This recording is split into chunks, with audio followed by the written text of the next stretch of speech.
오늘 우리가 함께 읽어가는 말씀은 스가랴서 7장 말씀입니다. 우리가 주일날 함께 살폈던 말씀의 내용인데 또 다시 한번 또 돌아보는 시간이 될 것 같습니다.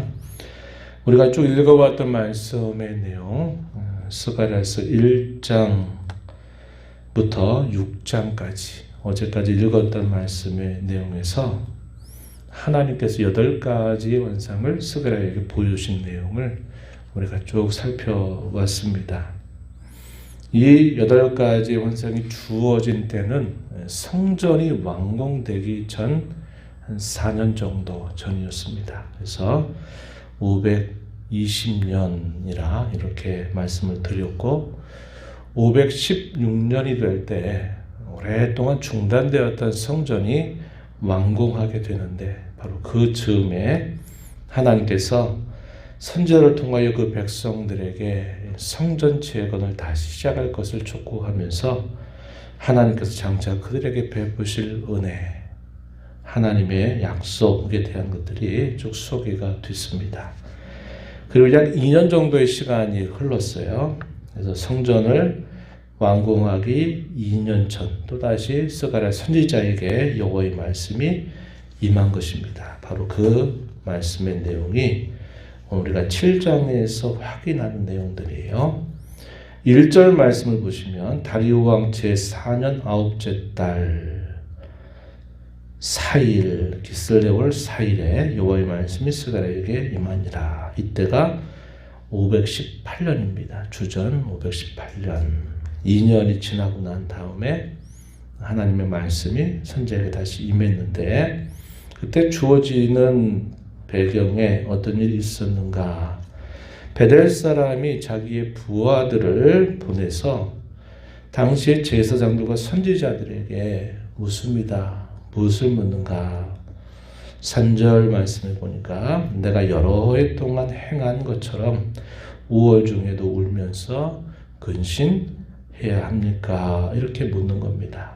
이 말은 그가 오랜 시간 동안 이 5월이 되면 금식의 절기처럼 지켜왔다 하는 것을 보여줘요. 언제까지 이렇게 해야 됩니까? 라고 물었을 때 하나님께서 응답하시는 말씀이 선지자에게 임한 것입니다. 5절 말씀에 보면 온 땅의 백성과 제사장들에게 이르라. 너희가 70년 동안 5째 달, 7째 달에 금식하고 애통하였거니와 그 금식이 나를 위하여 한 것이냐. 2번씩이나 반문하시는 말씀이 주어지죠. 70년, 바벨론 70년 포로 생활을 말합니다. 그리고 5째 달에는 어떤 일이 있었는가? 성전이 무너져 내린 날입니다. 그래서 그들이 바벨론 포로 생활 중에 그 슬픔을 잊지 않게 하기 위하여 그들이 그때가 되면 금식절기로 지켜왔다 하는 것이죠. 7째 달에는 어떤 일이 또 있었냐면 이 예루살렘이 패망하고 나서 바빌론 포로로 끌려가면서 거기에 남겨져 있는 사람들을 다스리도록 당시 유다 총독을 그달리아라고 하는 사람을 세우게 되었는데 당시에 이 반란군들이 들어와서 이 그달리아를 또 살해하고 그 땅에 있었던 남아있는 많은 유다 백성들을 살해하고 나서 애굽으로 도망치게 된 그 사건이 있었습니다. 역시 그때의 그 슬픔을 그들이 하나님 앞에서 기억하기 위하여 이 7째 달이 되면 또 금식하는 절기를 가져왔다 하는 거예요. 그런데 그것이 한번 돌아봐라. 무엇을 위해서 금식을 했느냐? 그것이 나를 위하여 정말 한 금식이냐라고 반문하시는 것입니다. 6절 말씀에서 이어서 또 반문하시기를 너희가 먹고 마실 때 그것은 너희를 위하여 먹고 너희를 위하여 마시는 것이 아니냐. 역시 여기서도 반문하시는 말씀이 주어지게 됩니다. 이 말은 그들이 70여 년 세월 동안 금식은 해왔지만 그 금식이 하나님께서 받으시기에 합당한 그런 금식이 되지 않았다 하는 것을 지적해 주시는 말씀이 되는 겁니다. 7절 말씀에 보시면 예루살렘과 사면 성읍에 백성이 평온히 거주하며 남방과 평원의 사람이 거주할 때 여호와가 옛 선지자들을 통하여 외친 말씀이 있지 않느냐 이렇게 말씀하셨어요. 언제를 말합니까? 그들이 대적 나라들에 의해서 침공을 받아 패망하기 전에 그들이 평안할 때에 하나님께서 선지자들을 보내서 너에게 많은 말씀을 주지 않았느냐 그것을 상기시켜 주는 겁니다.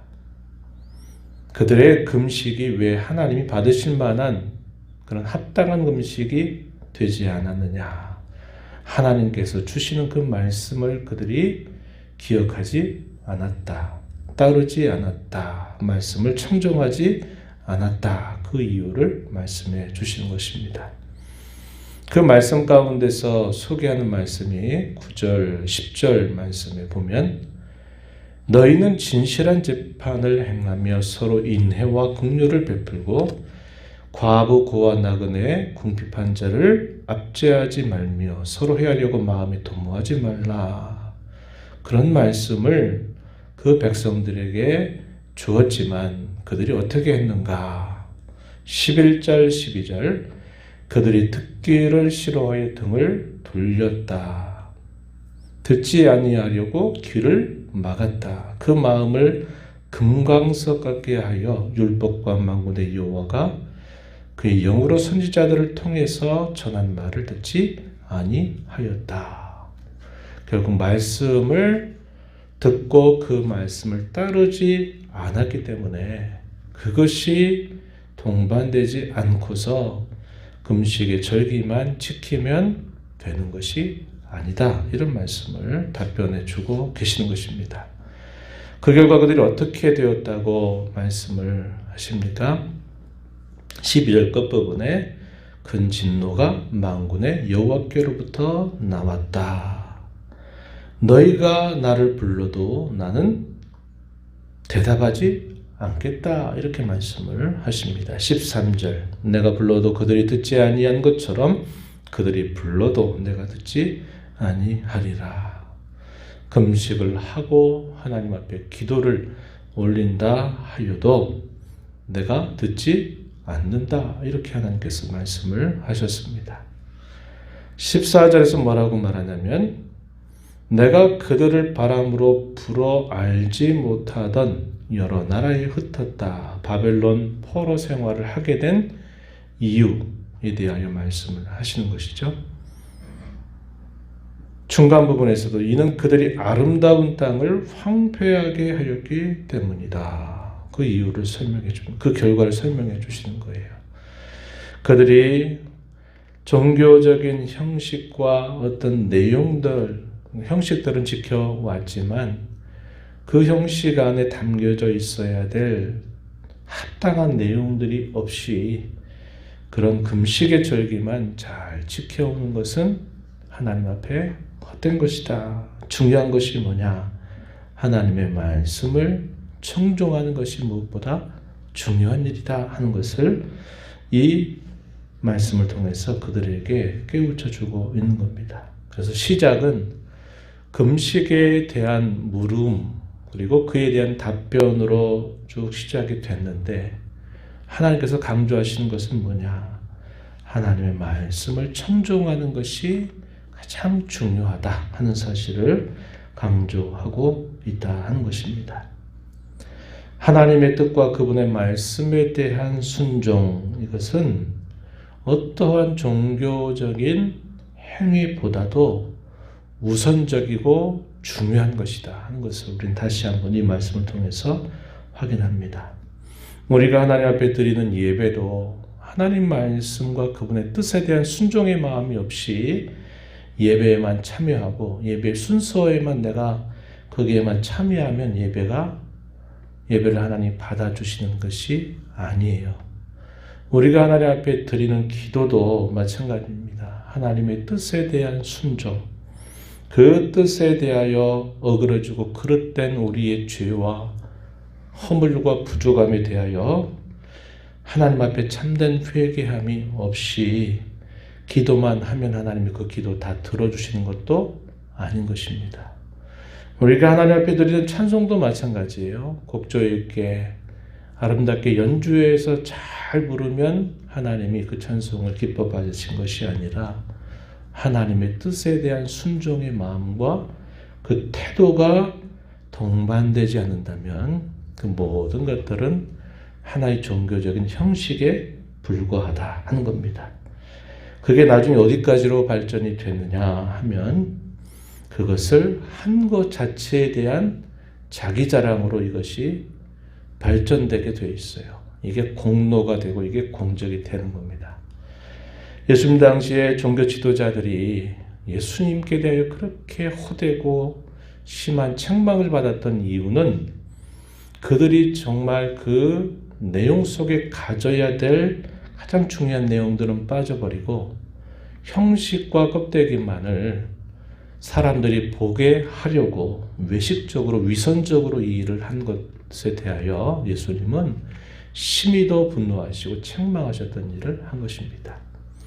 너희는 이미 너희들의 상을 다 받았다. 내가 너희에게 줄 상은 아무것도 없다. 이렇게 말하고 있는 것을 우리는 알게 돼요. 그래서 우리가 우리 신앙 생활에 있어서 항상 하나님의 뜻, 그분의 말씀, 그분의 말씀에 대한 순종, 또 그렇지 못했을 때 우리의 부족함과 허물을 용서해 주실 것을 하나님 앞에 간청하면서 하나님 앞에 서고자 하는 마음이 무엇보다도 우선적이고 중요하다는 것을 꼭 우리의 마음속에 깊이 새기면서 하나님을 섬겨가는 저와 여러분이 되어야 합니다.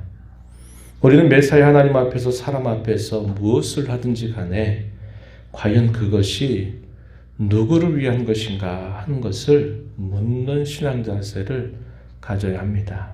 이것이 나를 위한 것인가? 이것이 하나님을 위한 것인가? 이것이 진정 주님의 교회와 성도들을 위한 것인가? 하는 것들을 우리가 꼭 물어보면서 우리 신앙생활을 하는 것이 중요합니다. 그렇지 않으면요, 하나님도 내 뜻과 내 계획과 내 생각을 위한 수단으로 전락해버려요. 하나님 이름 부르는 것도 나를 위해서 하나님의 이름을 부르고, 내가 다른 사람들도 대할 때 그 사람도 나를 위한 하나의 수단으로 삼게 되면 결국 종교가 부패하게 돼 있다 하는 것입니다. 하나님을 섬기는 것, 우리의 삶의 진정한 목적이고 우리 모든 삶의 본업이다 하는 것을 우리가 기억하면서 하나님 섬김의 목적이지 결코 나를 위한 수단이 되어서는 안 된다. 이것이 올바른 우리의 신앙의 방향이 되어야 한다는 것을 우리 마음에 잘 새긴 자로 또 이 하루 남은 삶을 주님 앞에 살아가는 복된 저와 여러분이 되기를 진심으로 바랍니다. 하나님 아버지 감사합니다. 이 새벽 시간에도 저희에게 생명 주시고 호흡 주셔서 또 저희들이 눈을 뜨고 귀를 열어서 또 주 앞에 나와 말씀을 보고 듣고 입술로 고백하는 귀한 시간을 제거하게 주신 것을 감사드립니다. 오늘도 말씀하시며 앞서가시는 하나님 앞에 말씀을 들으면서 하나님께서 무엇을 무엇보다도 중요하게 여기시는가를 다시 한번 깨닫게 됩니다.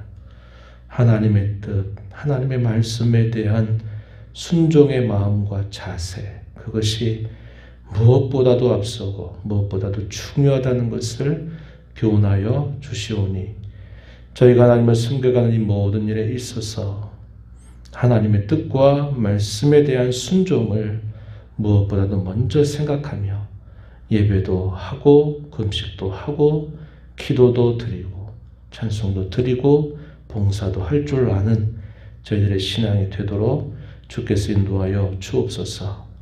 저희가 하는 어떠한 행위든지 그것이 저희 자신을 위한 것인지 몸된 교회와 성도를 위한 것인지 주의 영광을 위한 것인지를 잘 묻고 저희의 신앙의 방향이 잘못되지 않도록 늘 저희들을 바르게 지도하시고 인도해 주시기를 바라옵나이다.